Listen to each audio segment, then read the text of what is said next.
¿Cómo están? El día de hoy vamos a trabajar el tema de inferencias lógicas y iniciamos esta videoclase con el siguiente caso. Tenemos la siguiente proposición. Si el Perú tiene expectativas de crecimiento económico entre el 4% y el 5% anual, luego no estamos en crisis como lo afirma el presidente Ollanta. Sin embargo, el ministro de Economía, Luis Miguel Castilla, afirmó que nos dirigiríamos hacia un periodo de vacas flacas, puesto que hay una reducción en el crecimiento económico. No obstante, es falso que no estamos en crisis como lo afirma el presidente Ollanta, a menos que el ministro de Economía, Luis Miguel Castilla, no afirme que el Perú se dirigiría a un periodo de vacas flacas. ¿Qué podemos concluir ante esta proposición? Al término de esta videoclase, estarás en condiciones de poder inferir ante esta proposición. ¿Cuál es el temario de nuestra clase? El temario es la inferencia, representación de una inferencia y las inferencias notables. Ahora, ¿qué es lo que tratamos de decir cuando escuchamos y decimos he inferido en tal cosa, ¿verdad? ¿Qué es una inferencia para nosotros? Una inferencia o deducción es una estructura de proposiciones, donde a partir de una o más proposiciones llamadas premisas, se obtiene otra proposición llamada conclusión. Entonces, debido a un conjunto de premisas, yo voy a concluir, ¿verdad?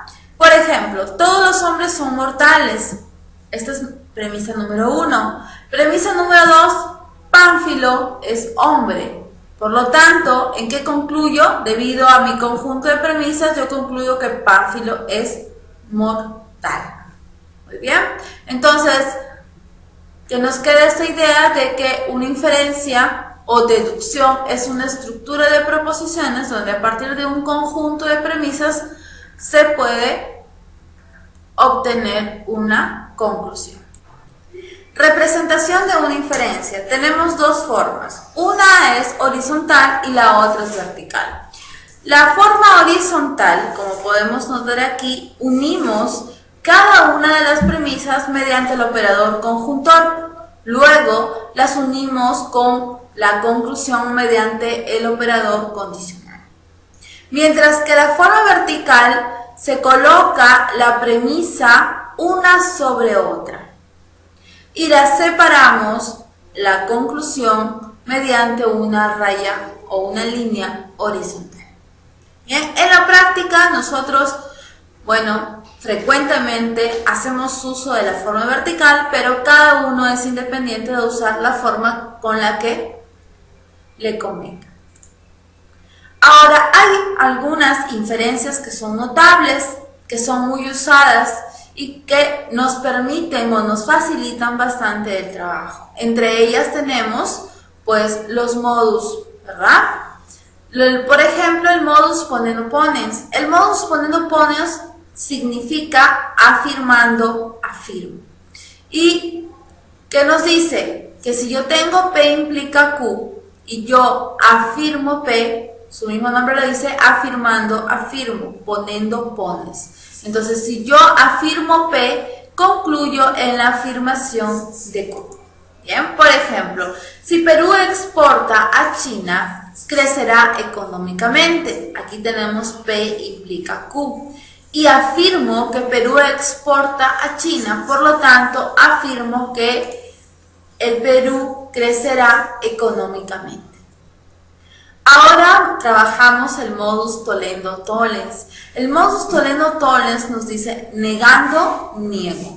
Es decir, si yo niego el consecuente, en este caso, concluyo en la negación del antecedente. Si tengo P implica Q, niego Q, concluyo en la negación de P. Por ejemplo, si el PBI del Perú crece el 1%, entonces la pobreza se reduce en 0,6%. Ahora yo niego, es decir, digo, la pobreza no se reduce en el 0,6%. Por lo tanto, estoy trabajando el modus tollendo tollens, negando, niego. ¿Qué niego? Que el PBI del Perú crece el 1%. Entonces, el PBI del Perú no crece en 1%. Ahora combinamos, decimos tollendo ponens, es decir, negando, afirmo. Si yo niego la segunda variable, concluyo en la afirmación de la primera. Por ejemplo, Steven exporta calzado a Colombia o a Brasil. Entonces, ¿qué hago? Niego la segunda variable, es decir, que Steven no exporta calzado a Brasil. Por lo tanto, afirmo que Steven exporta calzado a Colombia. Ojo que el modus tollendo ponens aquí se cumple para este tipo de conector como es el disyuntor. Veamos el modus ponendo tollens, ¿qué quiere decir? Afirmando, niego. Entonces, esto funciona para el disyuntor fuerte. Si decimos P o fuerte Q, disyuntor fuerte o Q, y afirmo Q, concluyo en la negación de P. Digo, mañana es jueves o viernes, y digo, pues afirmo que mañana es viernes, por lo tanto concluyo que mañana no es jueves. Ahora sí trabajamos el silogismo hipotético puro. Si yo tengo P implica Q y Q implica R, es como si elimino aquí en forma diagonal y me queda y concluyo en P implica R. Ahora, veamos un ejemplo. Decimos, si no llueve, se perderá la cosecha. Tenemos aquí, si no P, entonces no P implica Q. Ahora decimos, si se pierde la cosecha, es decir, Q, entonces no se podrá cancelar la deuda, no R. Aquí esto se va, puesto que es lo mismo, ¿verdad? Entonces digo, si no llueve, entonces no se podrá cancelar la deuda. Bien, ahora el dilema constructivo compuesto. Tenemos tres premisas en este caso. La premisa 1 y la premisa 2 hacen uso del condicional. La premisa 3, el disyuntor débil, y yo concluyo en un disyuntor también. Entonces la premisa 1 me dice P implica Q, la premisa 2 me dice R implica S, y por último la premisa 3 me dice P o R. ¿Qué dice aquí? O qué nos va a entender que los antecedentes o la causa de la premisa 1 y 2 están en la premisa 3. Por lo tanto, concluyo en las variables que se encuentran en el consecuente o en el efecto, ¿verdad? U o S. Por ejemplo, si Carlos toma bebidas heladas, se resfriará. Esa es la premisa 1. La premisa 2, si Rosa no llega a tiempo, se quedará sin ver la obra. Premisa 3, Carlos toma bebidas heladas o Rosa no llegó a tiempo. ¿En qué concluyo? Pues aquí los antecedentes se están repitiendo en la premisa 3, por lo tanto concluyo en los consecuentes de las dos primeras premisas, es decir, Carlos se resfriará o Rosa se quedará sin ver la obra. Muy bien, estos son los modus y los silogismos más usados en el tema de inferencias lógicas.